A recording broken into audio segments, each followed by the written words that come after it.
มาส่งพี่น้องสืบปันแห่งของข่าวเสียงอินทางสิ่งอยู่ค่ะเมื่อในวันที่13เดือนปี2020ของเสซึ่งมันออกหมักเมากับปล่อยในสิตังอมหมักดีในสิบิงหนองเขียวซึกเทียนเนียวตับเปียวนาอยู่นาซึกลานีว่าของเสซึ่งมันออกหมักเมาปล่อยดีในเส้นทางอมหมักดีในสิบิงหนองเขียวซึ่งได้ปอดหองเมื่อวันที่13เดือนปี2020ของเสซึ่งมันในเทียนเนียวได้เปลี่ยนแปลงที่กันที่อมหมักดีภายก่อนเสซึ่งมันออกจะล้นไปหมักเมาเสอ hiện là sự thiện yêu vìเขาได้เมากว่าคำพองวันไหนซึ่งเทียนเนี่ยถ้าเปียวนาอยู่นาซึ่งก็หนึ่งนัดในสื่อเขาคิดที่ว่าของเสียซึ่งมันเอาหมักเมาไปกว่า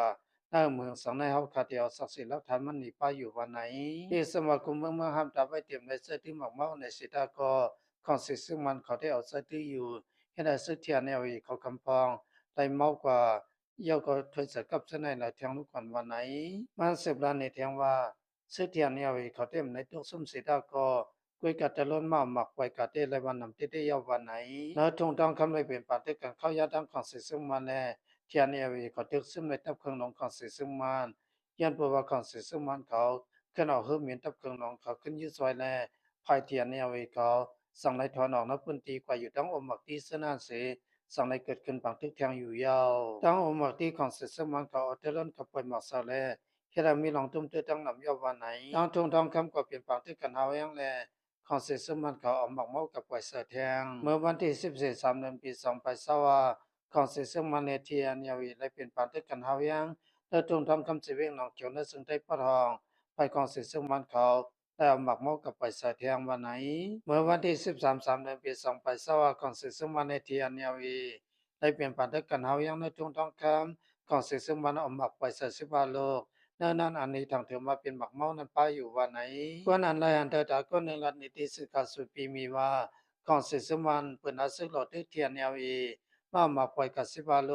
ดาสิโลออกสิกวนขาวดาเปลี่ยนโลกออกสิกวนลำอันนี้ทางเถอมาเป็นก้องอันเป็นก้องวันนั้นเตไปเลยมักมันวันไหนถึงมาวันที่14 เดือนปี2020ยามหัวกำมหามองไปนั่นบางตื้ออันเกิดขึ้นเฮาอย่างนั้นก็ได้ยินน้องกะร้อยของสิสมันของไลเซอร์เครื่องลงในตะล้วนมาหลอดทึกวันไหนของสิสมันในที่อันเอวิสเปลี่ยนพันธุการดังวันออกมาที่สเวงหนาวเขียวสเวงเปลี่ยนหุ่นหล่นเต็มมันตรีซึ่งในวันไหน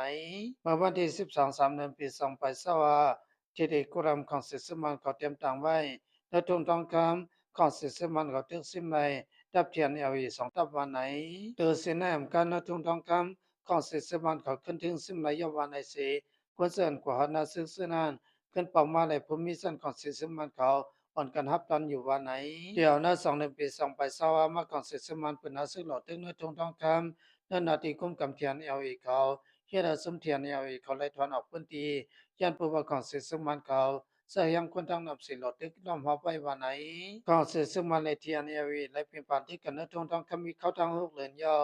ที่ในทุนทองคำในวิธีสัตว์ของสิสมันแลดับเกิงลงของสิสมันปักเสาอยู่ไว้ 354 206 406ซึ่งในวันไหนก็ผมฟังและเทียนเอวีติดเตียงซึ่งในเวียงหนองเขียวเมื่อวันที่17 เดือนปี2024จงทองคำอัญญานไก่กันเวียงหนองเขียวมักเศร้ารักนานต่อถึงวันเมื่อในที่เลยเปลี่ยนปานที่กันเฮายังอยู่วันไหนเนินนาทีเสนายคามันก็เย็นเดียมก็เย็นไรนางเก่าเพราะเก่าขึ้นเมื่อสี่ปกติเมื่อตามเมื่อในอยู่ที่เป็นกว่าข้าวยาวอยู่วันไหนสังวัตสมันขึ้นคงกำไรนาทีเสนายดีๆขึ้นยาวเพราะวันไหนซึ่ง ตาที่ทุสึกขโมยเมืองไทยปะทองนั้นก็ง่ายสายยาววันไหนเขาเงาขาสุกว่ายติในคาพี่น้องเส้นส่งทำเขาเงาเขาทั้งเสอะไรอยู่ดีกินมันก็ยังจำซามังกลาติมทนประมาณสี่คำอย่าไปลืมที่ตั้มของข่าวเสียงเอ็นสี่คำค่ะมาส่งดังเสียงค่ะ